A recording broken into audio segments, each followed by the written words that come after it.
1974 সাল এদেশের জন্য একটি স্মরণীয় বছর হয়ে থাকবে। স্বাধীনতার পরপরই যুদ্ধবিধ্বস্ত একটি দেশ দুর্ভিক্ষের কবলে পড়ে। কত লক্ষ লোক সেই দুর্ভিক্ষে মারা গিয়েছিল সেই হিসাব কারো কাছে নেই, তবে অনুমান করা যায় সংখ্যাটা নেহাতি কম হবে না। দলে দলে লোক ছুটে আসতে থাকে ঢাকা শহরে। ছোট্ট এই শহর এত মানুষের ভার সইতে পারেনি। অনেককে ঠাঁই দিতে পারলেও অসংখ্য মানুষ ঝরে যায় অকালে। খাদ্যের অভাবে ভিক্ষার জন্য হাত পাততে দ্বিধা করেনি এক সময় সচ্ছল পরিবারের লোকজনেরাও। ভাতের অভাবে ভাতের মার হয়ে ওঠে অনেকের কাছে বিকল্প খাদ্য। শহরের পথে ঘাটে হাজার হাজার নরনারীর কঙ্কালসার দেহ এখনো বন্দী হয়ে আছে সেই সময় তোলা অসংখ্য স্থিরচিত্রে আর মানুষের স্মৃতিতে। রাস্তায় নামলেই মানুষের হাহাকার টের পাওয়া যেত। ফাদার জেফ্রি হোবার্ট একজন ধর্মপ্রাণ খ্রিস্টান পাদ্রী। 65 সাল থেকে এই ঢাকা শহরে আছেন। 71-এর যুদ্ধ দেখেছেন, আর এখন দেখছেন দুর্ভিক্ষ। এদেশের অভাগা মানুষের জন্য তার হৃদয়টা ঢুকরে ঢুকরে কেঁদে ওঠে। কিন্তু তিনি একা একজন মানুষ কতটুকুনি বা করতে পারেন? ফাদার জেফ্রি হোবার্ট যাজকের দায়িত্ব পালনের পাশাপাশি পুরনো ঢাকার প্রসিদ্ধ সেন্ট গ্রেগরি হাই স্কুলের প্রধান শিক্ষক হিসেবেও কাজ করেন। প্রথম দিকে শিক্ষকতাকে শখের বিষয় হিসেবে নিলেও এখন এটাই হয়ে উঠেছে তার প্রধান মিশন। শিক্ষা দিয়ে মানুষের সেবা করাকে তিনি মনে করেন শ্রেষ্ঠ কাজ। সুতরাং যাজকের কাজের চেয়ে এটাকে তিনি কোনো অংশেই ছোট করে দেখেন না। চিরকুমার জেফ্রি হোবার্ট আমেরিকার ম্যাসাচুসেটের বাসিন্দা। ক্যানাডিদের নেটিভ ল্যান্ড। আমেরিকার একমাত্র ক্যাথলিক সংখ্যাগরিষ্ঠ রাজ্য এটি।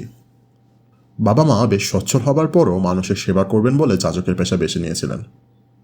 এখনও তার দেশে যে সম্পদ রয়েছে তা দিয়ে বাকি জীবনটা আরামে কাটিয়ে দিতে পারবেন, কিন্তু তিনি চান এইসব গরিব মানুষের জন্য কিছু করতে। দুর্ভিক্ষ তাকে ভারাক্রান্ত করে রেখেছে। কাজে মন দিতে পারেন না। নাকাবোকা মানুষগুলোর মুখের দিকে তাকালে তার বুকটা হু হু করে ওঠে। মাত্র কয়েক বছর আগে তার ঘনিষ্ঠ বন্ধু করিম বেগ স্বাধীনতা যুদ্ধে গিয়ে আর ফিরে আসেনি। অসংখ্য শহীদদের কাতারে চলে গেছে সে। প্রিয় বন্ধুকে হারানোটা ছিল তার জন্য চরম বেদনার একটি ঘটনা। তার এই বন্ধুটি 8 বছরের এক ছেলে সন্তান রেখে গেছে। এখন যার বয়স 11। তার স্কুলে পড়াশোনা করে। 2 দিন হলো ছেলেটা স্কুলে আসছে না। ফাদার ঠিক করলেন স্কুল ছুটির পর কিছু কাজ ছেড়ে বিকেলের দিকে ছেলেটার বাড়িতে যাবেন। নিজের প্রিয় বাহন সাইকেলটা নিয়ে হেলে দুলে পুরান ঢাকার অলিগলি দিয়ে খুব দ্রুত পৌঁছে গেলেন রামকৃষ্ণ মিশন রোডে। তার বন্ধুর বাড়ি কমলাপুর রেল স্টেশনের কাছেই। যাওয়ার সময় দেখতে পেলেন রেল লাইনের দুপাশে অসংখ্য কঙ্কালসার মানুষ শুয়ে বসে আছে। দুর্ভিক্ষের করুণ চিত্র। কিছুক্ষণ থেমে দৃশ্যটা দেখলেন ফাদার। অসহ্য লাগলো তার কাছে। এক হাড্ডিসার মহিলা, বয়স বড় জোর 25-26 হবে, রেল লাইনের এক পাশে চটের ওপর পড়ে আছে। কিন্তু ফাদারের দৃষ্টি আটকে রইল মহিলার পাশে ফুটফুটে এক বাচ্চার দিকে। 7-8 মাস বয়সী একটা বাচ্চা ছেলে। সদ্য জন্ম নিয়ে এমন এক ভয়ঙ্কর পরিস্থিতির মুখোমুখি হয়েছে সে। ছেলেটার পাঁজরের হাড় বের হতে শুরু করেছে। দুর্ভিক্ষের ছবল থেকে সেও যে রেহাই পাবে না ফাদার সেটা ভালো করে জানেন। বাচ্চাটার মায়ের অবস্থা খুবই নাজুক। জোরে জোরে নিঃশ্বাস নিচ্ছে। চোখ দুটো যেন কোটর থেকে বের হতে চাচ্ছে। ফাদার জেফ্রি হোবার্ট আর সহ্য করতে পারলেন না। সাইকেল চালিয়ে চলে গেলেন রেল লাইনের ওপারে। বন্ধুর বাড়ি গিয়ে জানতে পারলেন ঘটনা তেমন গুরুতর নয়। বন্ধুর ছেলে জ্বরের কারণে স্কুলে যেতে পারেনি। যা হোক, ছেলেটার পাশে কিছুক্ষণ বসে ছেলের মায়ের সঙ্গে গল্পগুজব করে রওনা হলেন নিজের স্কুলের দিকে। ওখানেই তিনি থাকেন। রেল লাইনের কাছে আসতে হঠাৎ কি যেন মনে করে তিনি থামলেন। একটু আগে এখান দিয়ে যাবার সময় বাচ্চা সহ যে মহিলাকে দেখেছিলেন তার খোঁজ করতেই দেখতে পেলেন মহিলার অসার দেহের সামনে এক হ্যাংলা পাতলা যুবক দাঁড়িয়ে আছে। মুখে চাপদাড়ি, কাঁধ পর্যন্ত চুল। হালফ ফ্যাশনের বেল বটমের ফুল প্যান্ট পরা যুবকটি যে কিছুদিন আগে মুক্তিযুদ্ধে অংশ নিয়েছিল সেটা বুঝতে পারলেন তিনি। বেশিরভাগ যুবা মুক্তিযোদ্ধাই যুদ্ধ শেষে মুখে দাড়ি রেখে দিয়েছে। এদেরকে দেখলেই জানা যায়।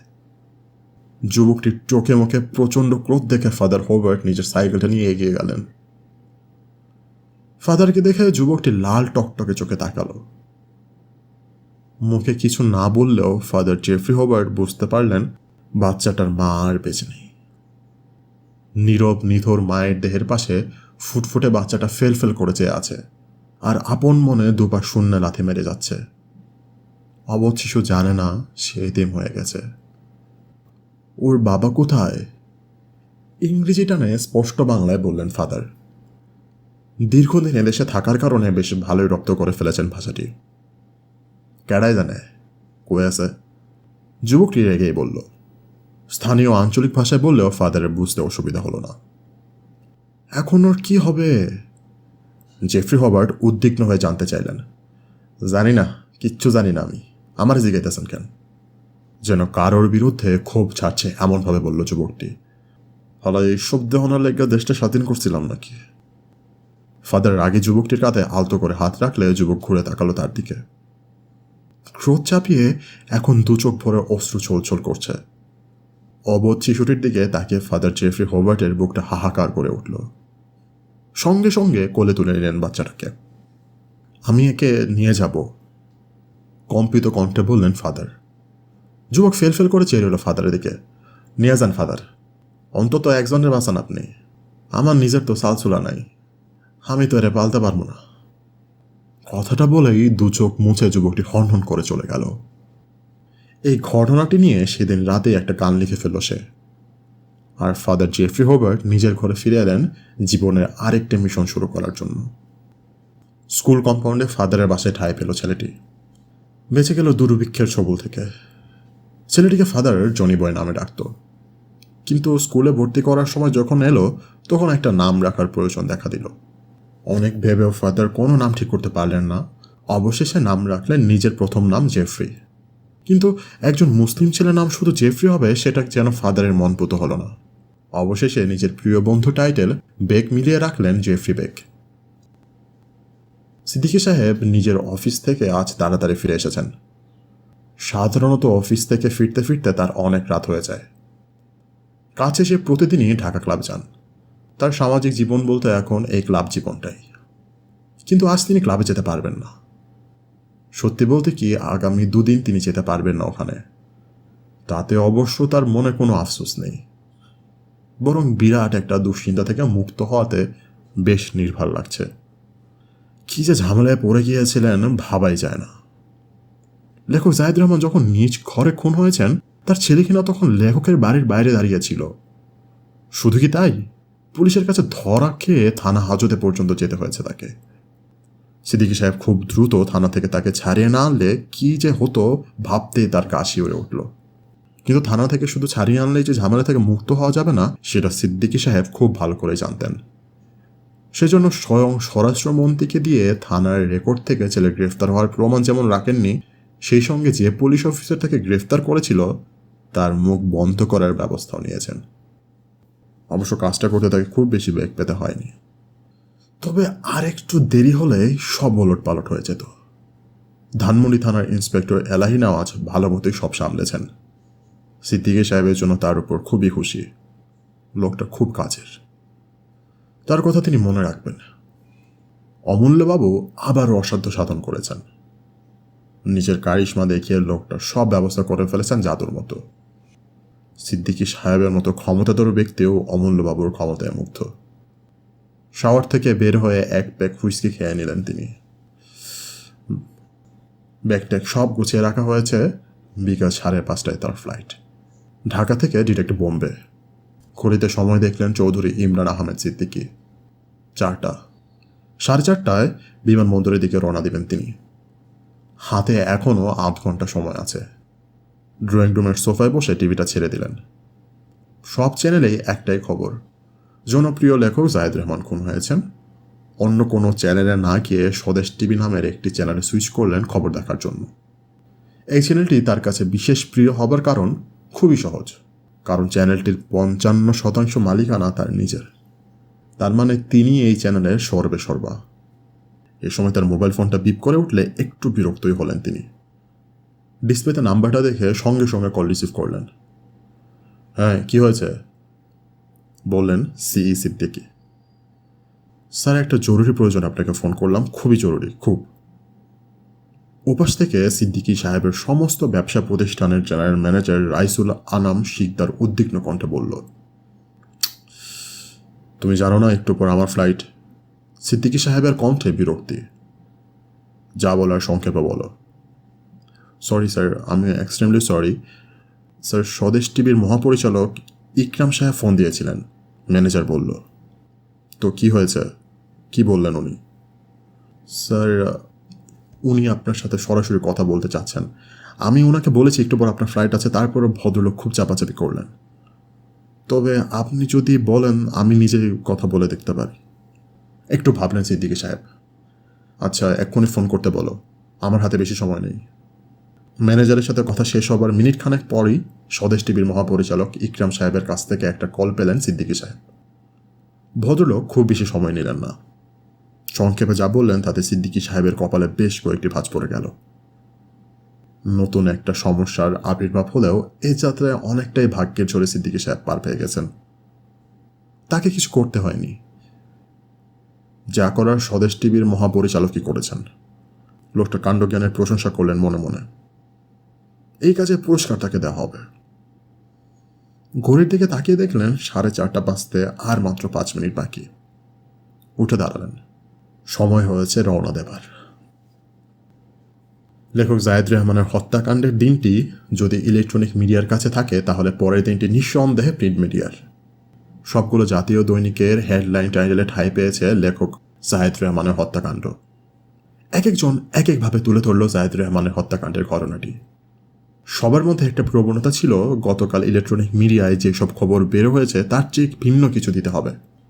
এর ফলে লেখকের হত্যাকাণ্ডের চেয়ে বেশি জায়গা বরাদ্দ পেয়েছে তার তরুণী স্ত্রী, পরকীয়া প্রেম আর লেখকের বিতর্কিত জীবনের ঘটনাগুলো। তবে এদের মধ্যে আসমান জমিন পত্রিকাটি লেখকের প্রেম, যৌন জীবন নিয়েই বেশি ঘাটাঘাটি করেছে। আর কতগুলো ফিচার রিপোর্ট চেপেছে, যার অনেকগুলোই সত্য। জেফরি বেক সকালে ঘুম থেকে উঠে যথারীতি জগিং করে নিজের ঘরে ফিরে এসে দুটো পত্রিকা পড়ে ফেলেছে। একটা পত্রিকার ছোট্ট একটা বক্স আইটেমের দিকে তার দৃষ্টি গেল। তার একটা পুরনো ছবি দিয়ে এক কলামের একটা রিপোর্ট লিখেছে তারা। শিরোনাম দিয়েছে একজন জেফরি বেক। মুচিয়ে হাসল সে, কারণ রিপোর্টার এমনভাবে তার কথা লিখেছে যে পাঠক মনে করবে গতকাল সে রিপোর্টারের কাছে একটা ইন্টারভিউ দিয়েছে। জেফরি বেক কীভাবে অতি দ্রুত ঘটনাস্থল থেকে মিসেস রেহমানের প্রেমিককে গ্রেফতার করলো সেটার মন গড়া একটা কাহিনী বিবৃত করেছে রিপোর্টার। নিউজটা অবশ্য খুব বেশি বড় নয়। ভেতরের পৃষ্ঠায় লেখক জায়েদ রেহমানের জীবন বৃত্তান্ত দেওয়া আছে। মোটামুটি তার জীবনে ঘটে যাওয়া সব ঘটনাই উল্লেখ করা আছে তাতে। জেফরি মনোযোগ দিয়ে পড়ল সেটা। এই লেখাটা সহ আরও যেসব লেখায় জায়েদ রহমানের জীবন বৃত্তান্ত কিংবা তার জীবনের টুকরো টুকরো ঘটনার উল্লেখ আছে, সে সবই সংগ্রহ করতে হবে। লেখক জায়েদ রহমানের সম্পর্কে জেফরির তেমন কোনো ধারণা নেই। এই বিখ্যাত লেখকের কোনো বই পড়েছে বলে মনে করতে পারল না সে। সিদ্ধান্ত নিল লেখকের কিছু বইও পড়বে। তবে মৃত্যুর কিছুক্ষণ আগে মেল করে যে বইটা তিনি একজন প্রকাশককে পাঠিয়েছে সেটা পড়তে হবে সবার আগে। প্রায় 500 পৃষ্ঠার একটি বই। গতকাল রাতে তার সহকারী জামান বাড়িতে এসে পলিগ্রাফ টেস্টের প্রিন্ট কপি দিয়ে গেছে। সেই সাথে আরও জানিয়ে গেছে লেখক জায়েদ রেহমানের পোস্টমর্টেম করা হয়েছে। অভিনব কিছু নেই, এটি যে হত্যাকাণ্ড সে ব্যাপারে প্রমাণ পাওয়া গেছে। তবে রিপোর্ট তৈরি করতে আরও 2-1 দিন সময় লেগে যাবে। জায়েদ রহমান যে খুন হয়েছেন সেটা ফরেন্সিক রিপোর্ট পাওয়ার আগে মোটামুটি নিশ্চিত হওয়া গেছে।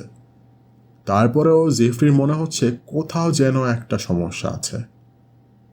এই কেসটার পেছনে যতটুকু মনোযোগ দেওয়ার দরকার ছিল সেটা সে দিতে পারেনি।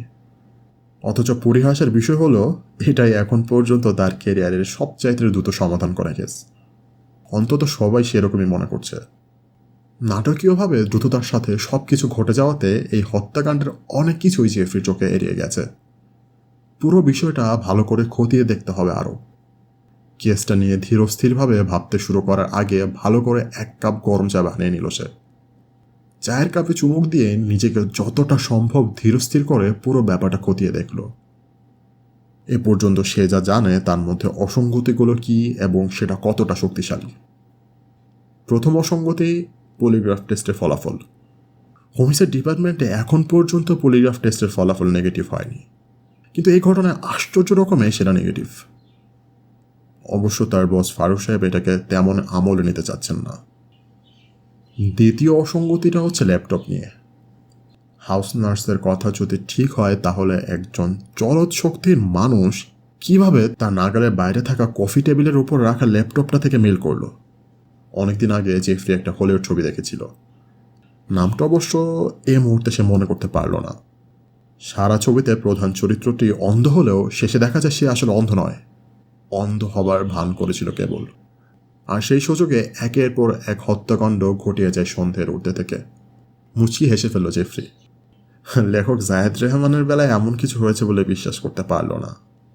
সম্ভাব্য খুনি হিসেবে আটক থাকে মিসেস রেহমান আর তার প্রেমিক শফিক আলম যে হত্যাকাণ্ডটি ঘটিয়েছে সে ব্যাপারে এখন সবাই নিশ্চিত। কিন্তু জেফ্রির মনে একটা খটকা লেগে আছে। এটা হলো তার কাছে তৃতীয় অসঙ্গতি। আলম শফিক আর মিসেস রেহমান যদি তার খুনটা করেই থাকে তাহলে সেই রাতে দুবার শারীরিকভাবে মিলিত হলো কিভাবে? পাশের ঘরে খুন করে এসে এরকম একটি কাজ করা কি স্বাভাবিক কোনো মানুষের পক্ষে সম্ভব? এর জন্য যে পরিমাণ শক্ত নার্ভের দরকার এই দুজনের কারোর মধ্যে সেটা নেই। বিশেষ করে আলম শফিকের তো মুরগির কাঁটার মতো নার্ভ আছে কিনা তাতেও সন্দেহ আছে জেফ্রি বেগের। অনেক খুনই দেখেছে জেফ্রি, তাদের অনেকেই পেশাদার, কিন্তু খুন করার আগে পরে তারাও নিজেদের নার্ভ ঠিক রাখার জন্য মদ পান করে থাকে, অনেকে আবার শক্তিশালী ড্রাগও নেয়। প্রথমে এই ব্যাপারটা জেফ্রির কাছে ধরা পড়েনি, কিন্তু যখন পুরো কেসটা নিয়ে ঠান্ডা মাথায় ভাবতে বসেছে এক এক করে সব তার কাছে ধরা পড়েছে। হঠাৎই উঠে দাঁড়ালো জেফ্রি বেগ। একটা সিদ্ধান্ত নিয়ে ফেলেছে, ভিটানোভায় যেতে হবে এক্ষুনি। নাস্তা করার আগেই জামান ফোন পেল জেফ্রি বেগের কাছ থেকে। তড়িঘড়ি করে নাস্তা করেই রওনা দিল সে। বেগ তাকে সরাসরি ভিটানোভায় চলে যেতে বলেছে। লেখক জায়েদ রহমানের অ্যাপার্টমেন্টের দরজা খোলা দেখে সে বুঝতে পারলো জেফ্রি বেগ তার অনেক আগে এসে পৌঁছেছে। পুরো অ্যাপার্টমেন্টটি পুলিশ সিজ করে রেখেছে। হাউস নার্স আর দুজন কাজের মহিলাকে আপাতত পুলিশ কাস্টডিতে রাখা হয়েছে। পুরো অ্যাপার্টমেন্টে কেউ নেই। লেখকের 2 বছরের একটি ছেলে সন্তান আছে, তাকে তার নানা নানি নিয়ে গেছে। দুজন পুলিশের সার্বক্ষণিক পাহারা বসানো হয়েছে সেখানে। তাদের কোনো কাজ নেই, শুধুমাত্র লেখক জায়েদ রহমানের অ্যাপার্টমেন্টের দরজার সামনে বসে থেকে নিরাপত্তা নিশ্চিত করা। ঘরে লেখকের অনেক ব্যবহার্য জিনিসপত্র সিজার লিস্টে ঠাঁই পেয়েছে, তবে আসবাবপত্র আর বাকি সব জিনিস আগের মতনই আছে। জামান লেখকের ঘরে ঢুকতেই দেখতে পেল জেফ্রি বেগ এক মনে লেখকের ফাঁকা বিছানার দিকে চেয়ে আছে। তার উপস্থিতি টের পেলে ঘুরে তাকালো কেবল। স্যার কখন আসছেন? 10-15 মিনিট হবে, বলল বেগ। জামান তার কাছে এগিয়ে গেল। স্যার, পোস্টমর্টেমের রেজাল্ট তৈরি হচ্ছে, তবে আমার কাছে খবর আছে জায়েদ রহমানের মৃত্যু শ্বাসরোধ করে করা হয়নি। তাহলে কজ অফ ডেথ কি জানতে চাইল জেফ্রি বেগ। Heart attack. একটু ভেবে তারপর বলল জেফ্রি, ফরেন্সিক টিম কি একেবারে নিশ্চিত? মাথা নেড়ে সায় দিল জামান। বুকের বাঁ পাশে যে একটা লালচে দাগ ছিল সেটার ব্যাপারে কিছু জানা গেছে? স্যার, ওখানে আঘাত করার আলামত পেয়েছে তারা। পাঁচজনের ওই জায়গাটায় হাড়ে নাকি ফ্র্যাকচার ছিল। জেফ্রি এটা আগে আন্দাজ করেছিল। স্যার, আমি তো ভেবেছিলাম ওনাকে শ্বাসরোধ করে হত্যা করা হয়েছে। মুখে একটা বালিশ চাপা দেওয়া ছিল। বালিশ দেওয়া ছিল যাতে মুখ দিয়ে কোনো শব্দ বের করতে না পারে, বলল জেফ্রি বেগ। স্যার, সেটা তো হাত দিয়েও করা যেত।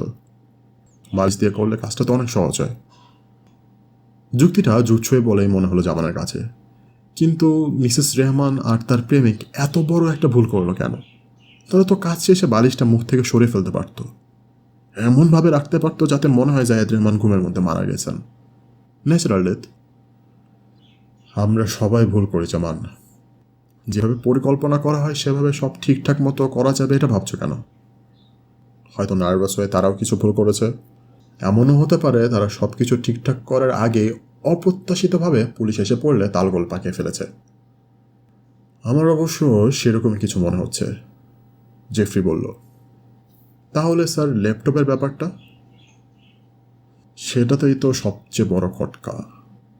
কথাটা বলে জেফ্রি একটু চুপ থেকে আবার বলল, এই কেসে 3টা খটকা আছে এখন পর্যন্ত, যার ব্যাখ্যা আমি এখনো জানি না। 3টা?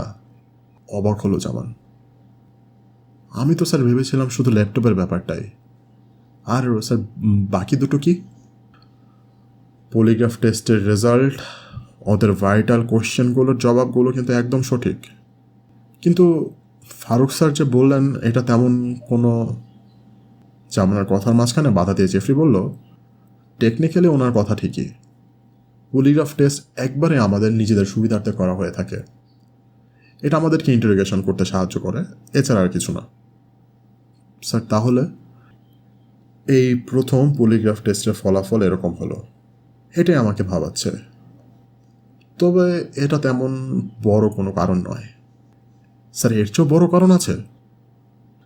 3 নাম্বার কারণটা একটু জটিল, তবে ল্যাপটপের চেয়ে এটা এখন আমার কাছে বেশি বড় মনে হচ্ছে। যেমন কথাটা শুনতে আরও বেশি আগ্রহ হয়ে উঠল। স্যার সেটা কি? জায়েদ রহমান খুন হবার আগে এবং পরে মিসেস রহমান তার প্রেমিক শফিক আলম শারীরিকভাবে মিলিত হয়েছেন, এটা তাদের জবানবন্দি থেকেও জেনেছি। আর আমাদের কাছে তো এর সপক্ষে প্রমাণও আছে। জামান একটু লজ্জা পেল, কোনো প্রশ্ন করল না সে। দুজন নারী পুরুষ খুন হবার আগে পরে এরকম কিছু করবে, এটা তো ভাবাই যায় না। আপনি এখন কি করতে চাচ্ছেন স্যার? জানতে চাইল জামান। গতকাল আমাদের ভাগ্য খুবই ভালো ছিল। কোনো রকম প্রচেষ্টা ছাড়াই আমরা অভাবনীয় সাফল্য পেয়ে গেছি। সত্যি বলতে কি, এই কাজ আমাকে তেমন কিছু করতে হয়নি, অথচ দেখো কত দ্রুত সাফল্য পেয়েছি আমরা। জামান চুপ করে থাকলো। পুরো কেসটা আমি একেবারে প্রথম থেকে তদন্ত করতে চাইছি। মাথাবন্ড কিছুই বুঝতে পারল না। আপনি কি মনে করছেন এই হত্যাকাণ্ডটি মিসেস রেহমান আর তার প্রেমিক শফিক আলম ঘটায়নি? বেক মাথা নাড়ল। ব্যাপারটা সেরকম নয় জামান, আমি কিছুই মনে করছি না, শুধু অসঙ্গতিগুলো বোঝার চেষ্টা করছি। মিসেস রেহমান আর আলম শফিক ছাড়া এই কাজ কে করতে যাবে? সম্ভবত কাজটা তারাই করেছে জামান, কিন্তু এখানে আরও কিছু ঘটনা রয়ে গেছে। ফারুক স্যার কি ব্যাপারটা জানেন? মুচকি হাসল বেগ। স্যারকে বলেছিলাম, তবে সিরিয়াসলি বলিনি এখনো। জামান চুপ করে রইল। আমাদের কাজ খুনি ধরা নয় জামান, বলল জেফরি। আমাদের কাজ সত্যিকার ঘটনাটি তদন্ত করে বের করা। মাথা নেড়ে সায় দিল জামান। গতকাল হয়তো আমরা খুনি ধরতে পেরেছি, কিন্তু ঘটনা আসলে কি সেটা এখনো জানতে পারিনি। স্যার আপনি কি মিসেস রেহমান আর আলম শফিককে আবারও জিজ্ঞাসাবাদ করবেন? জামান বলল। তাদেরকে নয়, কথাটা বলে দরজার দিকে পা বাড়ালো জেফরি বেগ। আমি এই অ্যাপার্টমেন্টের দারোয়ান আর অন্যান্য এলওডিদের জিজ্ঞাসাবাদ করতে চাই। স্যার এটা তো আমি বলবার পারতাম না। ভিটানোভার নাইট গার্ড আসলাম জেফরির প্রশ্নের উত্তরে ভয়ে জড়সড় হয়ে বলল। গতকাল থেকে সে প্রচণ্ড ভয়ে আছে। ভেবেছিল নাইট গার্ডের চাকরিটার চেয়ে নির্ঝঞ্ঝাট চাকরি এ দুনিয়ায় দ্বিতীয়টি নেই। কালকের পর থেকে অবশ্য সেটা আর তার কাছে মনে হচ্ছে না। কি জানি কোন বিপদে পড়ে যায়, এই ভয়ে তটস্থ হয়ে আছে সে। কাল রাতে তো তুমি ডিউটিতে ছিলে, বলো জেফরি। স্যার আমি তো সন্ধ্যা 7টার পর থেকে ডিউটি দেই, আসলাম সতর্ক হয়ে বলল। তাহলে তুমি ডিউটিতে যোগ দেওয়ার পর কারাগারে এখানে ঢুকেছে আর বের হয়েছে সেটা বলো। স্যার এত মানুষ থাহে এখানে, আমি কেমনে কমো? আমার তো কিছুই মন নাই। আমি এই ফ্ল্যাটের লোকজনের কথা বলছি না, বাইরের লোকদের কথা বলছি। না স্যার, বাইরের থেকে কেউ আসে নাই ওইরকম, আসলাম নিশ্চিত হয়ে বলল ইনভেস্টিগেটরকে। জেফরি জানে ছেলেটা ঠিকই বলছে, কারণ মিসেস রেহমান তার গাড়িতে করে আলম শফিককে যে ভিটানোভায় নিয়ে এসেছিল সেটা জানার কথা না। তারা বসে আছে নিচের পার্কিং লটের শেষ মাথায় দারোয়ানের ছোট্ট ছোট্ট দুটি ঘরের সামনে। কোনো অপরিচিত লোককে তুমি দেখো নি? জেফরি আবারও জানতে চাইল। সন্ধ্যার পর থেকে দেখি নাই তো। তাহলে কি বলো? ছেলেটাকে তারা দিয়ে জামান বলল পাশ থেকে। ভোরবেলার ফজরের আজান দিবার পরই এই ফ্ল্যাটের দোতলার হানিফ স্যার নামাজ পড়তে বাইর হয়েছিল। ওনার সাথে বোধহয় ওনার একজন গেস্টও আসিল। আমি ওনারে স্যার চিনি না। তুমি চেনো না মানে আগে কখনো দেখো নি? না স্যার দেখি নাই। তা এই গেস্ট কোথায় এখন? তা তো করতে পারতাম না স্যার, ওনারে তো আর দেখতেছি না। হানিফ সাহেব কি নিজ ফ্ল্যাটেই আছেন? জেফরি জানতে চাইল। মনে হয় আছে স্যার। জামানের দিকে ফিরল জেফরি। হানিফ সাহেবের সাথে এক্ষুনি দেখা করতে হবে, চলো ফাস্ট, ভেরি ফাস্ট। হানিফ সাহেব যেন আকাশ থেকে পড়লেন। আমার গেস্ট? ওই ইডিয়টটা আপনাদের কি বলেছে? পুলিশের লোক পরিচয় দেওয়ার পরই এই লোক প্রথমে একটু ভরকে গিয়েছিল। দরজা ফাঁক করে পুরো আলাপ সেরে নিতে চেয়েছিলেন তিনি। তার ধারণা ছিল লেখক জায়েদ রহমানের হত্যাকাণ্ডে সমস্ত রহস্য উন্মোচিত হয়ে গেছে, সুতরাং খামোখা কেন এলোটিতে জিজ্ঞাসাবাদ করা হবে এখন। জেফরি যখন বলল তার ঘরে বসে তার সাথে কিছু জরুরি কথা বলতে হবে, তখন অনেকটা অনিচ্ছায় জামান আর জেফরিকে ভেতরে ঢুকতে দিয়েছেন ভদ্রলোক। বিশাল ড্রয়িং রুমে রাজকীয় 2 সেট সোফার একটাতে বসেছে তারা। জেফরি খেয়াল করেছে ভেতরের ঘর থেকে দুজন মহিলা উকি মেরে তাদের কথা শোনার চেষ্টা করছে। আপনি বলতে চাচ্ছেন আপনার কোনো গেস্ট ছিল না? জেফরি বলল, গতকাল তো দূরের কথা, বিগত 1 মাসে আমার কোনো গেস্ট আসেনি। ভদ্রলোক পুলিশের জেরার ভয়ে কৃত্রিম রাগ দেখানোর চেষ্টা করছেন। আমি বিগত 1 মাসের কথা জানতে চাইনি, গতকালের কথা জানতে চাইছি। মুখ টিপে হাসছে জামান। ভদ্রলোককে খুব মজার বালুস মনে হচ্ছে তার কাছে। না, আমার কোনো গেস্ট ছিল না, কাটা কাটাভাবে বললেন হানিফ সাহেব। দারোয়ান ছেলেটা কিন্তু বলেছে আপনার সাথে আরেকজন ছিল। আপনারা ফজরের আজান দেবার পরই বের হয়েছিলেন। ওই ওই ইডিয়টটা কেন এই কথা বলছে আমি জানি না। আমার স্পষ্ট কথা শুনে রাখুন, আমি একাই বের হয়েছি, সব সময় একাই বের হই। হে অ্যাপার্টমেন্টে ফজরে নামাজ পড়ার লোক আছে নাকি? হানিফ সাহেব দৃঢ়তার সাথে বললেন। জামান, দারোয়ান ছেলেটাকে নিয়ে আসো এখানে। জেফরি জামানকে বললে সে উঠে চলে গেল। আপনি কি নিয়মিতই নামাজ পড়েন? হানিফ সাহেবকে প্রশ্ন করল বেগ। ফজরের নামাজ যে পড়তে পারে ধরে নিতে হবে সে নিয়মিতই নামাজ পড়ে। এই অ্যাপার্টমেন্টে তাহলে আর কেউ নামাজ পড়ে না? ভদ্রলোকের মুখে তিক্ত হাসি দেখা গেল। নামাজ পড়বে এরা? হাসালেন। সব কটা বদমাস, আকাম কুকাম করে সময় পায় না, নামাজ পড়বে কখন? তাহলে পুরো ফ্ল্যাটে আপনি একাই নামাজ পড়েন? সেটা আমি বলতে পারবো না, তবে ফজরে নামাজ পড়ার জন্য কাউকে মসজিদে যেতে দেখিনি। জুম্মার নামাজ অবশ্য অনেকেই পড়ে। এই অ্যাপার্টমেন্টে ফ্ল্যাট কেনে কি যে ভুলটাই করেছি আমি। একটা পিশাচ থাকে এখানে, আর এখন তো সারা দেশ জেনে গেল এখানে কি সব ঘটে। কিন্তু দারোয়ান ছেলেটা বলছে আপনার সাথে আরেকজন ছিল। নিশ্চয়ই কথা ভুল হয়েছে, আপনি ভালো করে একবার ভাবুন, বলল জেফরি। আরে ভাই, ভাবাভাবির কিছু নেই এখানে। অবশ্যই ভুল হয়েছে, তবে সেটা আমার নয়, ওই ছেলেটার, ওই ইডিয়টটার, বলেন হানিফ সাহেব। আর চোখে তাকিয়ে ড্রয়িং রুমের শেষ মাথায় একটা দরজার পর্দার আড়ালে দুজন মহিলাকে দেখে নিল জেফরি। জামান ফিরে এলো দারোয়ান ছেলেটাকে সাথে নিয়ে। ওই ইডিয়ট, ওই হারামজাদা, আমার সাথে কাকে দেখছিস? হ্যাঁ বল। দারোয়ান ছেলেকে ঘরে ঢুকতেই রেগে আমাকে বললেন হানিফ সাহেব। প্লিজ হানিফ সাহেব, আপনি কিছু বলবেন না, আমাকে বলতে দিন। জেফরি লোকটাকে নিবৃত করে বন্ধুসুলভ কণ্ঠে দারোয়ান ছেলেটাকে বলল, আচ্ছা আসলাম, তুমি কি নিশ্চিত দেখেছ হানিফ সাহেবের সাথে আরেকজন ছিল? হ স্যার, দেখছি তো, নাইট গার্ড আসলাম বলল জবাবে। তুমি তো বলেছ লোকটাকে তুমি চেনো না, তাহলে কি করে বসলে ওই লোক হানিফ সাহেবের গেস্ট হতে পারে? ছেলেটাকে মনে হলো দ্বন্দ্বে পড়ে গেছে। না মানে স্যার, ওনারা তো দুজন একসাথে বেরোইছিল তো। আরে বেটা, তুই কি বলছিস? তোর প্লিজ। জেফরি আবারও নিবৃত করলো হানিফ সাহেবকে। হানিফ সাহেব কি ওই লোকটার সাথে কথা বলতে বলতে বের হচ্ছিলেন? আসলামকে প্রশ্ন করলো জেফরি। না। তাহলে? আজান দেওয়ানের কিছুক্ষণ পরে হানিফ স্যার নাইমা আসেন। তার পেছন পেছন আরেকজন লোক ছিল, মাথায় টুপি দেয়া, পাঞ্জাবি পরা, ঠিক ওনার পিছনে আসিল। তাই আমি ভাবছিলাম আর কি। ওই বেটা, আমার পেছনে দেখেছিস মানে? হানিফ সাহেব আবারও ফেটে পড়লেন। হানিফ সাহেব, আমি কিছু না বললে আপনি কোনো কথা বলবেন না। এটা একটা খুনের ঘটনা, ব্যাপারটা খুবই সিরিয়াস। এই কথায় কাজ হলো। খুনের ঘটনা শুনে চুপসে গেলেন তিনি। যে লোককে ওনার পেছন থেকে বের হতে দেখেছ তার বয়স কেমন হবে? আসলামকে বলল জেফরি বেগ। একটু চিন্তা করে বলল সে, আপনার মতো বয়স তার। আমার বয়সী। আসলামের কথাটা প্রতিধ্বনি করল জেফরি। যে স্যার। আচ্ছা, তা দেখতে কেমন? স্যার আপনার মতো সুন্দর। হানিফ সাহেব হেসে ফেললেন। ভাগ্য ভালো বলেন যে আপনাকে দেখেছে। হানিফ সাহেব কথাটা বলে বুঝতে পারলেন কথার মাঝখানে তার মুখ খোলাটা ঠিক হয়নি। চুপ মেরে গেলেন সঙ্গে সঙ্গেই। Sorry please. জেফরি কিছুটা বিরক্ত। এই লোকের মুখ বন্ধ করে রাখাটা খুব সহজ কাজ নয়। লোকটাকে দেখলে তুমি চিনতে পারবে? ঠিক করে কইতে পারতেছি না স্যার, তো চিনতে পারো মনে হয়। ওই লোকটাকে আগে কখনো তুমি দেখোনি? না না না, দেখি নাই। হানিফ সাহেব বোধহয় তার পেছনে থাকা লোকটাকে দেখতে পাননি।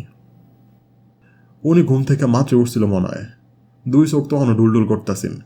ওই লোকের সাথে স্যারের অবশ্য কোনো কথা কইবার দেখছি না। উনিও আবার পিছনে ফিরে তাকাইছে না। তাহলে তুই এবারে বুঝলি কি করে ওই লোক আমার গেস্ট? হানিফ সাহেব আবারও নিজেকে সামলাতে পারলেন না। না মানে স্যার, আইডিয়া কইটা কইলাম আর কি। বেটা মূর্খ, আইডিয়া করে বলে দিলে আমার গেস্ট, হরমজাদা। বেগ নিরুপায় হয়ে মাথা চুলকালো। হানিফ সাহেব লোকটাকে কোনোভাবেই থামানো যাচ্ছে না। Mister Hanif, sorry, extremely sorry. ভদ্রলোক হাত তুলে নিজেকে বিরত রাখার ইশারা করলেন। আপনি নামাজ পড়ে ফিরলেন কখন? হানিফ সাহেবকে জিজ্ঞেস করলো বেগ। ঘড়ি তো দেখি নাই, তবে নামাজ পড়া শেষ হতেই নিজের ফ্ল্যাটে চলে আসি আমি। ঢুকতেই দেখি গেটের সামনে police. Return overnight guard আসলামকে এবার বলল বেগ।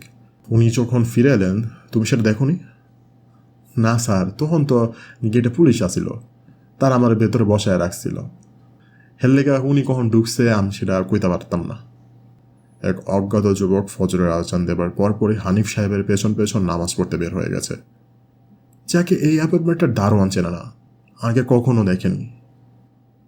তারপর হানিফ সাহেব নামাজ পড়ে ফিরে এলেও সেই রহস্যময় লোকটি আর ফিরে আসেনি। বেগ বুঝতে পারছে হানিফ সাহেব মিথ্যা বলেনি, আর এই দারোয়ান ছেলেটাও সত্যি কথাই বলছে। এই কেসটা তার কাছে আরো জটিল বলে মনে হচ্ছে একটা বিশাল গোলক ধাঁধায় ঢুকে পড়েছে সে, যার অনেকগুলো পথ, কিন্তু নির্মম ব্যাপার হলো তার বেশিরভাগই কানাগলি। এই ফ্ল্যাটের সবাইকে জিজ্ঞাসাবাদ করতে হবে, যেভাবেই হোক বের করতে হবে সেই যুবকটিকে। জেফরির জন্য তার পরিচয়টা জানা খুবই দরকার হয়ে পড়েছে এখন। পাভেল আহমেদ ভেবে পাচ্ছে না কি কারণে গতকাল রাতে অনুষ্ঠানটি প্রচার হলো না। রাতে বার থেকে দ্রুত বাড়ি ফিরে এসেছিল কেবল অনুষ্ঠানটি দেখার আশায়। হামিদ আলম তাকে জানায় রাত 9:30টার দিকে প্রোগ্রামটা দেখাবে। এরকম একটা জিনিস তো পাবলিক খুব ভালো মতোই খ্যাত। হয়তো শিডিউলে কোনো সমস্যা হয়েছে। মোবাইল ফোনটা হাতে নিয়ে হামিদ আলমকে ফোন করলো সে।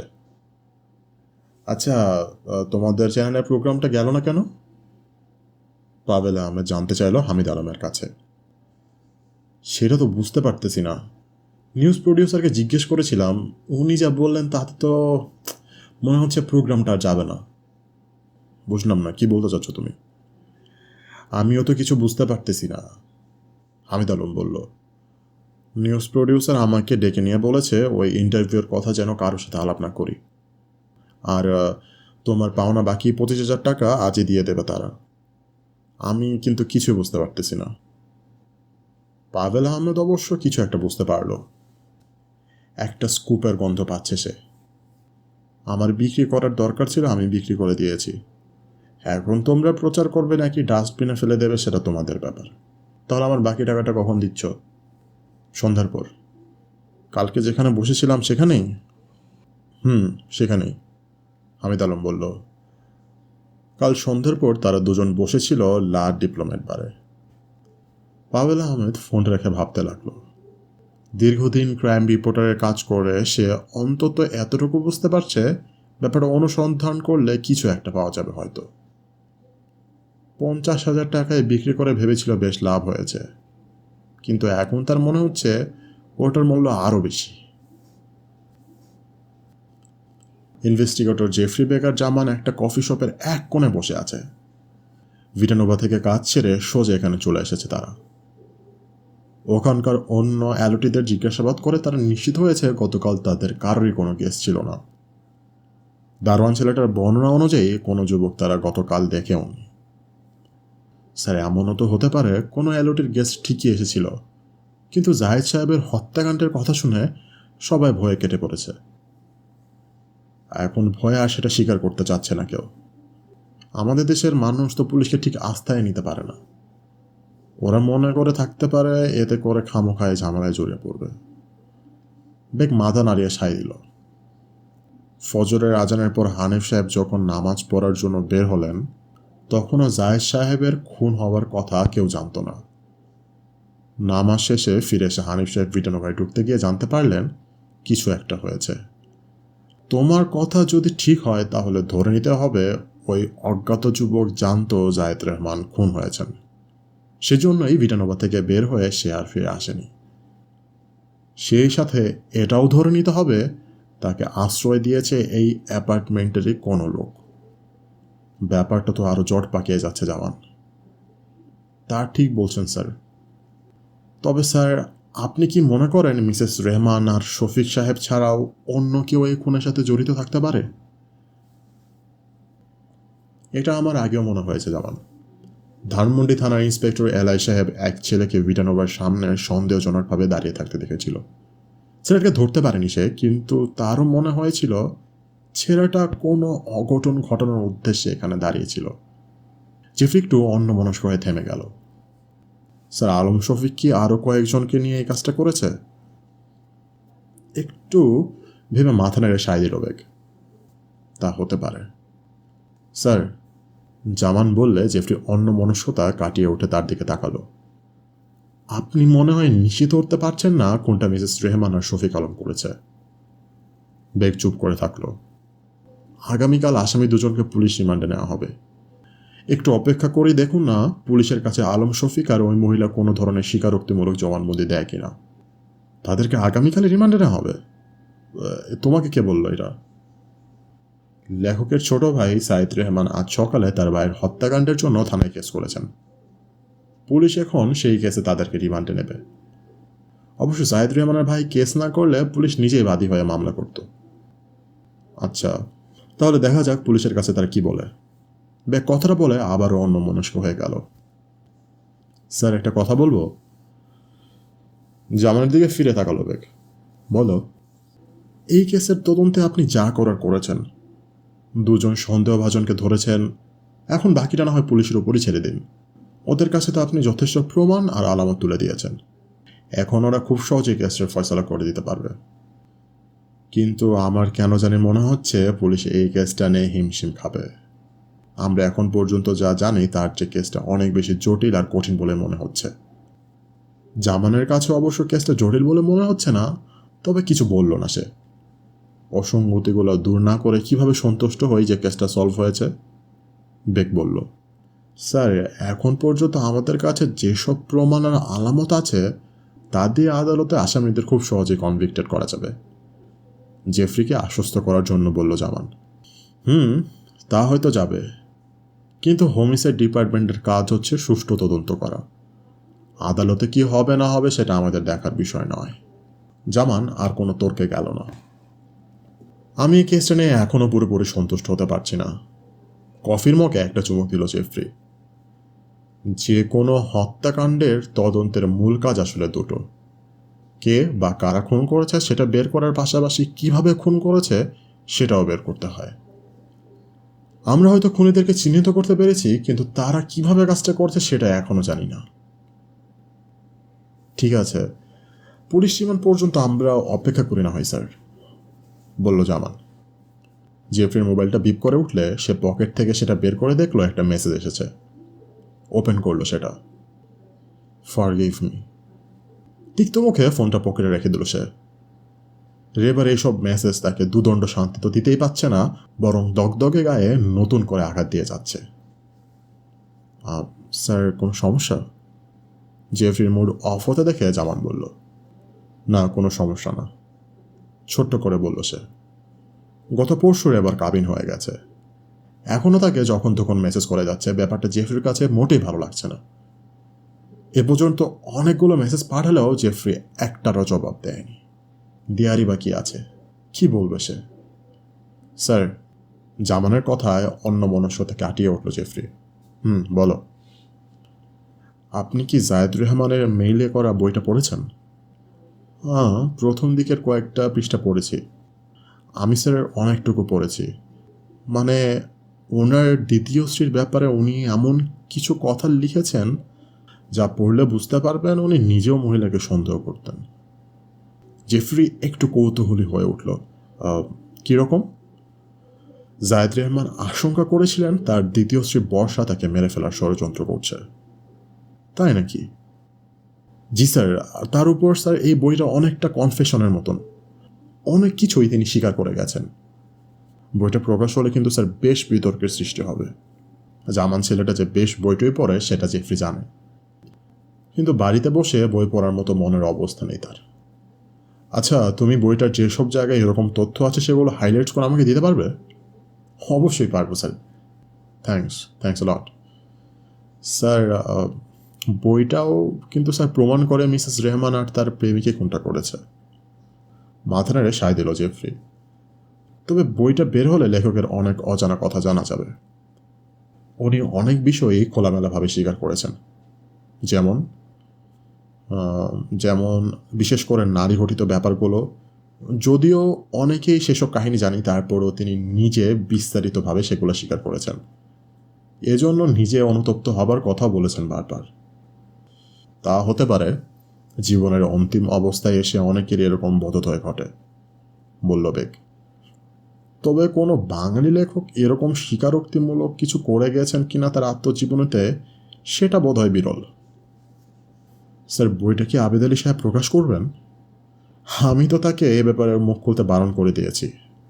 ভদ্রলোক বেশ ভয়ে আছেন, মনে হয় না প্রকাশ করার মতো সাহস উনি দেখাবেন। স্যার, আমার মনে হয় উনি বইটা খুব জলদি প্রকাশ করবেন। কোটি কোটি টাকার প্রফিট হবে, এটা উনি নিজেও জানেন। বলো কি, কোটি টাকা? অবাক হলো জেফরি। জি স্যার, কম করে হলেও বইটা 2 লক্ষ কপি বিক্রি হবে। 500 পৃষ্ঠার বই, বিশাল আকার, কোটি টাকাই হবে। আমি চাইছি না বইটি এখনই প্রকাশ হোক। এটা প্রকাশ করার আইনি অধিকার কি তার আছে? সেটা স্যার আমি বলতে পারবো না, আমাদের নিজস্ব লিগ্যাল অ্যাডভাইজারের সাথে কথা বলে দেখতে হবে। তবে আমি নিশ্চিত উনি প্রকাশ করার চেষ্টা করবেন, আর সেটা খুব দ্রুতই করবেন। আবেদ আলীকে দেখে আমার কিন্তু অত সাহসী মনে হয়নি। ভদ্রলোক বেশ ভয় পেয়ে গিয়েছিল। বিশাল অঙ্কের প্রফিট ভীত ব্যবসায়ীকেও সাহসী করে তোলে স্যার। আচ্ছা শোনো, এটা থামাতে হলে কি করতে হবে না হবে সে ব্যাপারে আমাদের লিগ্যাল অ্যাডভাইজারের সাথে আলাপ করে দেখো তো। ঠিক আছে স্যার। আর আবেদ আলীর সাথে কথা বলে জেনে নিও বইটি প্রকাশ করার ব্যাপারে উনি কিছু ভাবছে কিনা। মাথা নেড়ে সায় দিল জামান। পুরো তদন্ত শেষ হওয়ার আগে বইটা প্রকাশ হওয়া ঠিক হবে না। পাবলিক সেন্টিমেন্ট চলে যেতে পারে ভিন্ন দিকে। যেভাবেই হোক ওনাকে থামাতে হবে।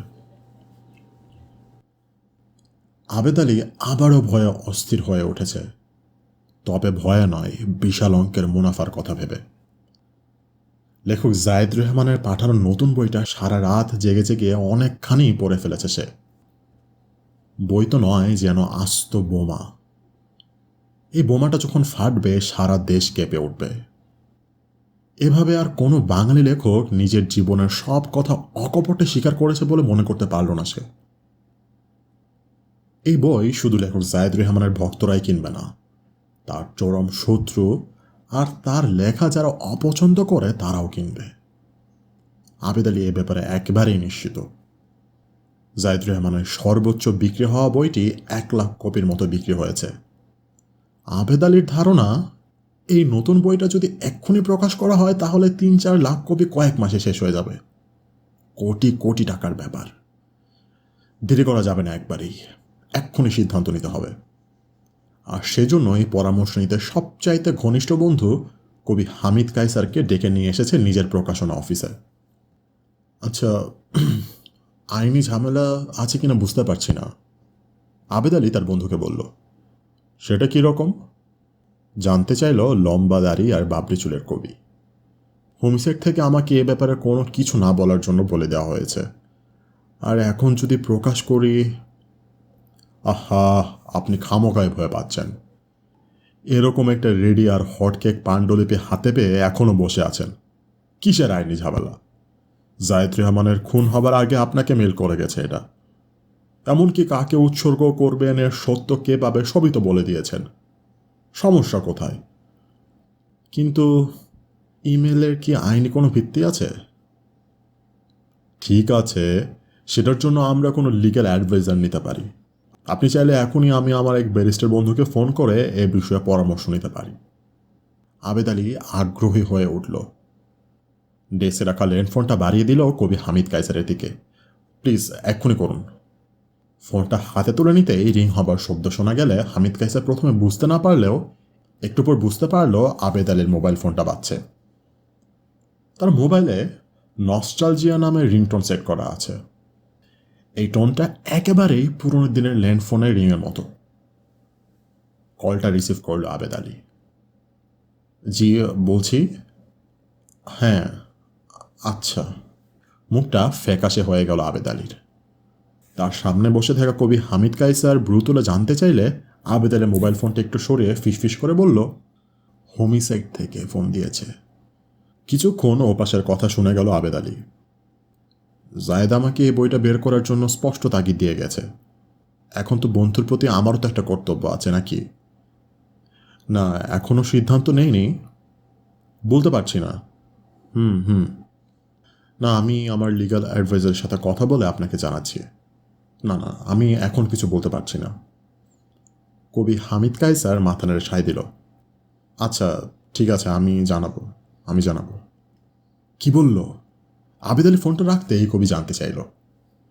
লিগ্যাল অ্যাডভাইজারের কথা শুনে চুপসে গেছে। আবেদ আলী আত্মবিশ্বাসী হয়ে বলল বন্ধুকে, আপনি জলদি আপনার ব্যারিস্টার বন্ধুকে এক্ষুনি ফোন করুন। পাভেল আহমেদ খুব অবাক হয়েছে। তার ধারণাই ঠিক, কেঁচো খুঁড়তে সাপ বেরিয়ে আসবে। তবে খোরাখুরি করার ইচ্ছে তার নেই, যদি না তার সাথে সহযোগিতা করা হয়। একটা নাম্বারে ফোন করে বন্ধ পেয়ে অন্য আরেকটা নাম্বারে কল করে জেনে নিয়েছে বন্ধ করে রাখা নাম্বারের মালিক দেশের বাইরে চলে গেছে গতকাল। হঠাৎ একদিনের নোটিশে বিদেশে। অন্য কিছুর গন্ধ পাচ্ছে এখন। 50,000 টাকা দিয়ে কেনার পরও এরকম একটা জিনিস প্রচার করা হবে না। নিশ্চয়ই বিশাল কোনো কারণ আছে এর পেছনে। পাভেল আহমেদ জানে কাকে ফোন করলে তার উদ্দেশ্য সফল হবে। সিদ্দিকী সাহেবের বিশাল ব্যবসায়িক সাম্রাজ্যে অমূল্যবাবু একটি গুরুত্বপূর্ণ ভূমিকা পালন করে। তবে সে কোনো কর্মচারী নয়। আবার সিদ্দিকী সাহেবের ব্যবসায়িক অংশীদারও যে নয় সেটাও নিশ্চিত। অমূল্যবাবু যে আসলে কি সেটা সবার কাছে একটা রহস্য।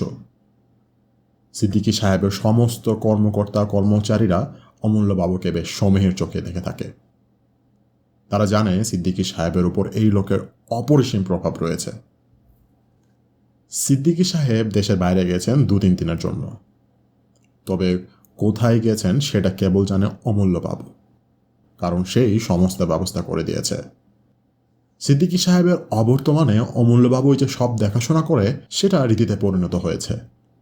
জরুরি প্রয়োজনে কোনো দরকার হলে তার কাছে ম্যানেজার লেভেলের কর্মকর্তারা যোগাযোগ করে থাকে।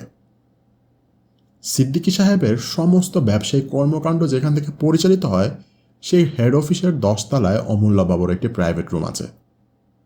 আজ 2 দিন ধরে সেখানে অফিস করছেন তিনি। তেমন কোনো কাজ নেই, শুধু উপস্থিত থাকা। ব্যাপারটা অমূল্যবাবুর কাছে বিরক্তিকর হলেও চরম ধৈর্যশীল একজন মানুষ সে। ভারত পাকিস্তানের ওয়ানডে সিরিজ চলছে বলে তার জন্য সময়টা নিতান্তই মন্দ কাটছে না। সকাল থেকে বসে বসে টিভিতে খেলা দেখছে। টিভির ভলিউমটা বেশি থাকার কারণে বুঝতে পারিনি মোবাইল ফোনটা বাজছে। 3 বার রিং হবার পর টের পেল। হ্যাঁ বলুন, বলল অমূল্যবাবু। স্যার, একটা সমস্যা হয়ে গেছে। স্বদেশ টিভির মহাপরিচালক ইকরাম সাহেব ফোনের অপর প্রান্ত থেকে বলল। বলুন। দ্বিধাগ্রস্ত মহাপরিচালক গলা খাকারি দিয়ে বলতে শুরু করল। সে জানে অমূল্যবাবু অল্প কথার মানুষ। যতটুকু সম্ভব সংক্ষেপে বলে গেল ঘটনাটি। অমূল্যবাবু কোনো কথা বলল না, চুপচাপ শুনে গেল। শেষে কেবল বলল, ঠিক আছে, তাকে বলুন আগামীকাল দুপুরের মধ্যে টাকাটা পেয়ে যাবে। আর কাউকে কিছু বলার দরকার নেই। ফোনটা রেখে অমূল্যবাবুর মেজাজ খারাপ হয়ে গেল। টিভিতে ক্রিকেট খেলা চললেও সেটাতে আর মনোযোগ দিতে পারল না। একটা উটকো ঝামেলা তৈরি হয়েছে, সেটাকে ছেড়ে ফেলতে হবে খুব দ্রুতই। মোবাইল ফোনটা হাতে নিয়ে একটা নাম্বার ডায়াল করল সে। রিং হবার সঙ্গে সঙ্গেই ওপাশ থেকে ফোনটা ধরা হলো। যে ফোনটা ধরেছে সে কোনো দিনই আগে থেকে কিছু বলবে না, অমূল্যবাবু সেটা খুব ভালো করেই জানে। লোকটার মৃদু নিঃশ্বাসের শব্দ শোনা যাচ্ছে। গভীর করে দম নিয়ে নিল অমূল্যবাবু। 1 ঘন্টার মধ্যে দেখা করো, ঠিক আগে যেখানে দেখা করেছিলাম। ফোনটা রেখে উদাস হয়ে পেছনের কাচের ভেতর গিয়ে 10 তলার নিচে ঢাকা শহরের ভিউ দেখতে লাগলো সে। তার প্রিয় খেলোয়াড় শচীন টেন্ডুলকার ব্যাট করছে। এখন কিন্তু সেদিকে তার ভ্রুক্ষেপ নেই। এক নাদান এই পৃথিবীর সবচাইতে জঘন্য একটা কাজ করেছে তাদের সাথে। সিদ্ধান্ত নিল কোনো রকম অনুকম্পা দেখানো হবে না। সব কিছু সহ্য করতে পারে অমূল্যবাবু, কিন্তু ব্ল্যাকমেল একেবারে সহ্য করতে পারেন না। কিছুক্ষণ আগে একটা ফোন পাবার পর থেকে পাভেল আহমেদের মেজাজ ফুরফুরে হয়ে আছে। ঠিক যা ভেবেছিল তাই হয়েছে। তবে যে কাজটা সে করতে যাচ্ছে সেটা অনৈতিক। নিজের বিবেক একটু একটু খচখচ করে উঠলেও সেটাকে তেমন একটা পাত্তা দিল না সে। আগামীকাল এ সময় তার পকেটে চলে আসবে 2 লক্ষ টাকা। ভাগ্যিস আর একটা কপি করে রেখেছিল। ব্যাপারটা যে অনেকটা এক মুরগি দুবার বিক্রি করার মতো হয়ে যাচ্ছে সেটা ভেবে সে খুব মজা পেল। স্বদেশ টিভি রিপোর্টার হামিদ আলমকে পাশ কাটিয়ে সরাসরি নিউজ প্রডিউসার কাশেম হাবিবকে ফোন করেছিল। নিজের পরিচয় না দিয়ে গতকাল বিক্রি করা একটি দুর্লভ সাক্ষাৎকার কেন প্রচার করা হলো না সে বিষয়ে জানতে চায়। আমি নিচে ইন্টারভিউটা নিয়েছিলাম। আপনার গতকাল সেটা প্রচার করবেন বলে কথাও দিয়েছিলেন, কিন্তু সেটা প্রচার করা হয়নি। আমি জানতে পেরেছি ওটা প্রচার করবেন না আপনারা। এ ব্যাপারে আমি কিছু জানি না, তাই আপনাকে আমি এই মুহূর্তে কিছু বলতে পারছি না, প্রডিউসার কাশেম হাবিব বলেছিল। তাহলে যে জানে তাকে ফোনটা দিন, তা না হলে আমি একটা অন্য ব্যবস্থা নিতে বাধ্য হব। মানে? আমার কাছে ওই ক্যাসেটটার আর একটা কপি আছে, ব্যাকআপ কপি। আপনারা প্রচার না করলে আমি সেটা অন্য জায়গায় দিয়ে দেব। পাভেল আহমেদ ঝাঁঝালো কণ্ঠে বলল, শুনুন না, আপনি কিন্তু ওটা আমাদের কাছে বিক্রি করেছেন। কাশেম হাবিবকে মাঝপথে থামিয়ে দিল পাভেল আহমেদ। আমি বিক্রি করেছি ওটা প্রচার হবার জন্য, ডাস্টবিনে ফেলে দেওয়ার জন্য নয়। আপনারা যদি ওটা কালকের মধ্যে প্রচার না করেন তবে অন্য কোনো চ্যানেল সেটা ঠিকই প্রচার করবে। কাশেম হাবিব একটু ভেবে বলল, আমি আপনাকে একটু পরে ফোন করে জানাচ্ছি। মাত্র 10 মিনিট পরেই পাভেল আহমেদের কাছে একটা ফোন করা হয়, তবে সেটা কাশেম হাবিব করেননি, করেছিল চ্যানেলের মহাপরিচালক ইকরাম সাহেব নিজে। ভদ্রলোক সময় নষ্ট না করে সরাসরি আসল কথায় চলে আসে। আপনার কাছে থাকা দ্বিতীয় ক্যাসেটটাও যদি আমরা কিনে নিতে চাই তাহলে কত দিতে হবে? তার মানে আপনারা প্রচার করবেন না, তাই তো? আমরা প্রচার করি বা না করি সেটা নিয়ে আপনি মাথা ঘামাবেন না। এই শর্তে দ্বিতীয় ক্যাসেটটা বিক্রি করতে হবে। কত দিতে হবে সেটা বলুন। একটু ভেবে পাভেল আহমেদ বলল, 2 লক্ষ। ওকে, ক্যাসেটটা কখন দিচ্ছেন? ঝটপট করে জানতে চাইল ইকরাম সাহেব। পাভেল আহমেদ ভাবতেই পারেনি এক কথায় রাজি হয়ে যাবে। সে ভেবেছিল 2 লাখ চাইলে শেষ পর্যন্ত 1 লাখের অফার হবে হয়তো। আগামীকাল? কখন? দুপুরের দিকে। ঠিক আছে। পাভেল আহমেদ কিছু বলতে যাবে অমনি ভদ্রলোক গম্ভীর কণ্ঠে বলল, আর কোনো চালাকি করবেন না। আর কোনো ব্যাকআপ কপি যদি থাকে তাহলে সেটা আপনার জন্য ভালো হবে না, কথাটা মনে রাখবেন। একটু ভয় পেয়ে গেল পাভেল। না, ঠিক আছে তাহলে। লাইনটা কেটে দেওয়া হয় অপর পাশ থেকে। ভয়টা তার মধ্যে অল্পক্ষণে ছিল। তারপরে পাভেল আহমেদের ঠোঁটে মুচকি হাসি দেখা যায়। আমাকে ভয় দেখায় শালা। অন্ধকার একটা ঘরে টিভি চলছে, অ্যানিম্যাল প্ল্যানেট। একটা সিংহ ওত পেতে আছে শিকার ধরার জন্য। আস্তে আস্তে এগিয়ে আসছে সেটা, খুবই সতর্ক আর নিঃশব্দ। শিকারের খুব কাছে চলে আসার পরই আচমকা ঝাঁপিয়ে পড়ল সেটার ওপর। টিভিটা বন্ধ করে দেয়া হলে ঘরে নেমে এলো নিকোষ কালো অন্ধকার। কিছুক্ষণ সেই অন্ধকারে থাকার পর ঘরে মৃদু আলোর ডিম লাইট জ্বলে উঠল। আবছায়া এক মানব মূর্তি বিছানা থেকে উঠে অ্যাটাচ বাথরুমে চলে গেল ধীরে ধীরে। সম্পূর্ণ নগ্ন সে। সুগঠিত শরীরটা ডিম লাইটের মৃদু আলোতেও স্পষ্ট দেখা যাচ্ছে। আজ 2 দিন ধরে এই ঘর থেকে বের হয়নি সে। একটানা কয়েকদিন ঘরবন্দি হয়ে থাকতে তার মোটেও খারাপ লাগে না। 3-4 দিনের খাবার দাবার একসঙ্গে কিনে এনে নিজের ঘরে বন্দি হওয়া থাকাটা তার সবচাইতে প্রিয় মুহূর্ত। কিন্তু এখন তাকে আবার বের হতে হবে, শীত হোক গ্রীষ্ম হোক। সবসময়ই ঠান্ডা পানিতে গোসল না করে সে বাইরে বের হয় না। ঠান্ডা পানিতে গোসল করলে তার মধ্যে এক ধরনের ধীরস্থিরতা চলে আসে। ধীরস্থির থাকাটা তার কাজের জন্য অনেক বেশি জরুরি। হোমিসের প্রধান ফারুক আহমেদ মুখ ভার করে বসে আছে। সে কিছুতে বুঝতে পারছে না জেফরি কেন এরকম কথা বলছে। কিছুক্ষণ আগে তার এই প্রিয় পাত্রটি এসে তাকে যা বলেছে সেটাকে পাগলের প্রলাপ ছাড়া কিছুই বলে মনে হবে না। একটা মীমাংসিত কেস নিয়ে কেউ এরকম কথা বলতে পারে? এখনো জেফরি তার সামনে বসে আছে। ওই অজ্ঞাত যুবকটা নিয়ে তুমি খুব বেশি মাথা ঘামাচ্ছ জেফ, বলল ফারুক আহমেদ। শোনো, এটারও অনেক ধরনের ব্যাখ্যা হতে পারে। অ্যালোটেদেরই কারো গেস্ট হয়তো অ্যাপার্টমেন্টে একটা খুন হয়েছে জানার পর ঝামেলায় জড়িয়ে পড়তে পারে মনে করে ভয়ে সটকে পড়েছে। এই কথাটা জেফরির সহকারী জামানো তাকে বলেছিল। মাথাটা ঠাঁই দিল জেফরি। আরেকটা বিষয় আছে যেটা সে নিজের বসের কাছে খুলে বলতে পারছে না। আবারও মনে করে এমনও তো হতে পারে কোনো ফ্ল্যাটে হয়তো অসামাজিক কার্যকলাপ চলতে থাকে, সেটা ওখানকার কেউ জানে না। আজকাল তো ফ্ল্যাটগুলোতে এরকম কতই হচ্ছে। সে মনে করো এই ধরনেরই ক্লায়েন্ট হয়তো ভোরের দিকে এসে চলে গেছে। মনে করো সে ওই ধরনেরই একজন ক্লায়েন্ট হয়তো ভোরের দিকে চলে গেছে। ফারুক সাহেবের উর্বর কল্পনা শক্তির প্রশংসা না করে পারল না জেফ। স্যার, ওরকম কিছু হবার সম্ভাবনা কিন্তু একেবারেই কম। ভিটানোভায় যারা থাকে তারা এই সমাজে বেশ প্রতিষ্ঠিত, জেফরি বলল। একটু থেমে দ্বিধা কাটিয়ে উঠল সে। স্যার, জায়েদ সাহেব যে রাতে খুন হন সে রাতে তার স্ত্রী আর তার প্রেমিক আলম শফিক। ভ্রু তুলে তাকালো ফারুক সাহেব। মানে? মানে স্যার, ওনারা দুবার শারীরিকভাবে মিলিত হয়েছিল। তো স্যার, এটা কি কোনো অস্বাভাবিক ব্যাপার না?